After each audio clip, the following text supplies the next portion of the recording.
the important thing is to do what we can to avoid a humanitarian catastrophe by giving food and medicine and water, and at the same time to evict, to let out the Palestinian population from the areas that will be battle zone.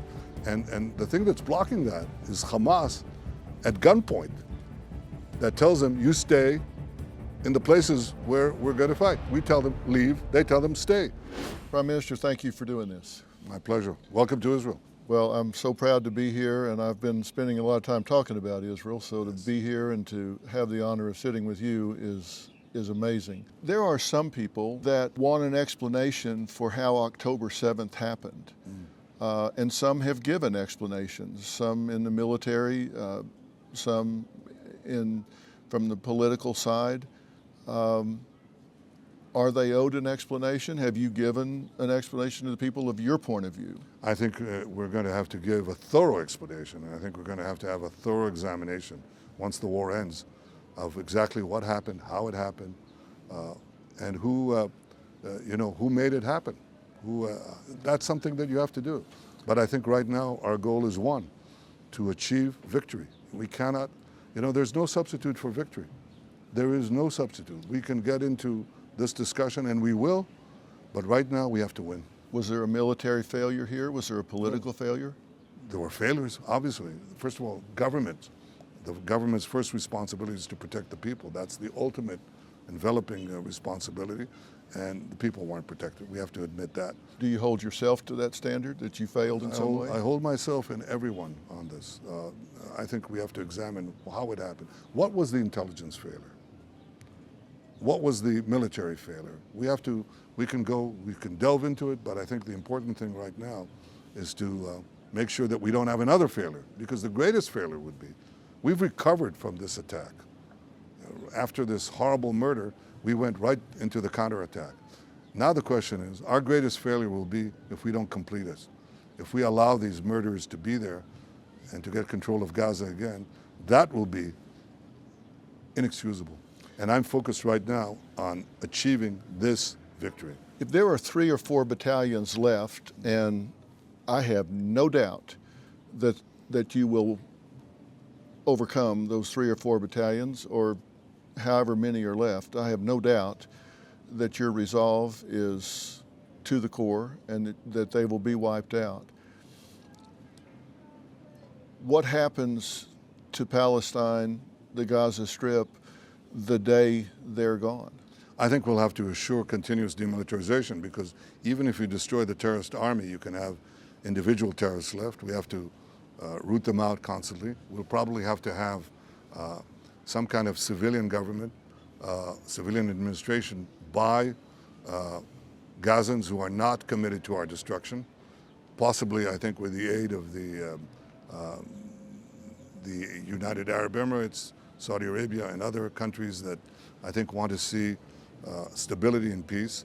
But we're going to have Israel continually root out terrorists, because I don't see anyone coming in to do that right now.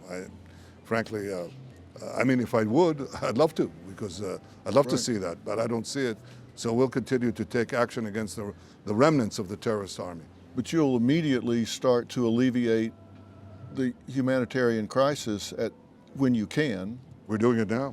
We're flooding Gaza with humanitarian help. How do you keep it from being stolen? Is it because you've backed them all into one area? No, a lot of it is there's looting by Hamas and others, but we've seen the price of food plummet because of the trucks that we're putting in. We're putting hundreds of trucks each day into Gaza, even though we know that Hamas will be looting quite a bit of it. But the important thing is to do what we can to avoid a humanitarian catastrophe by giving food and medicine and water, and at the same time to evict, to let out the Palestinian population from the areas that will be battle zone. And the thing that's blocking that is Hamas at gunpoint that tells them, you stay in the places where we're going to fight. We tell them leave, they tell them stay. And if they try to leave, they shoot them. But overwhelmingly, most of them left, and that's why we don't have the number of casualties that you had in Mosul or in Fallujah, or the proportion, or in Manila. What do you say? Because they could leave. What do you say to this rhetoric from the ICC that contemplate warrants for your arrest for war crimes? How do you even respond to that? I think it's absurd. It's a travesty. I mean, I didn't see them go after the Ayatollahs in Iran. I didn't see them go after Bashar Assad here, who butchered his people. I didn't see them go after other war criminals. To take Israel, a democratic country that uses the highest standards of military conduct, a standard that no army has matched in history, and to put its leaders and its commanders and its soldiers on trial for war crimes is to make a mockery of the whole idea of international law.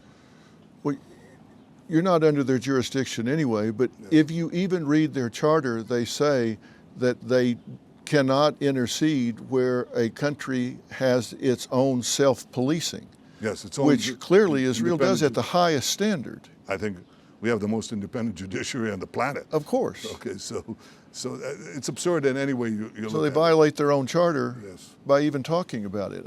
Exactly right. So it seems to me, and let me tell you, there's a lot of conversation among the senators in the U.S. that would not stand for that to occur. That's why I say I want Israeli people who may read about this to know that the vast majority of Americans stand behind you, they stand behind Israel, they stand behind eliminating Hamas, and they recognize that what's being peddled in the press is not the reality. Most of the people understand that, but they don't control the press that's being put out there, which is why I wanted to do this interview.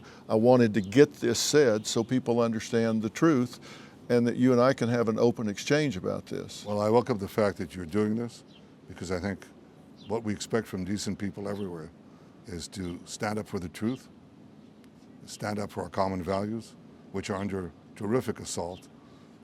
Don't be cowed by the propaganda. Don't be swept away by these mobs on the campuses. Stand up. You know, and 10 days after Hitler came to power in 1933, the Oxford Student Union in Britain said that they resolved that they will not fight for king and country, okay? And you know what happened. And obviously that kind of attitude would have doomed Western civilization. Britain would have lost, the West would have lost, Nazism would have triumphed. We face the new Nazis. We're doing it on behalf of ourselves, but also on behalf of our common civilization, our common future. I know that many people in America who are listening to us now understand this, and I want to thank them. If I look at the camera, I want to thank you, all of you, for standing up with Israel. Stand up for the truth, stand with Israel. When you're doing that, you're standing up for America.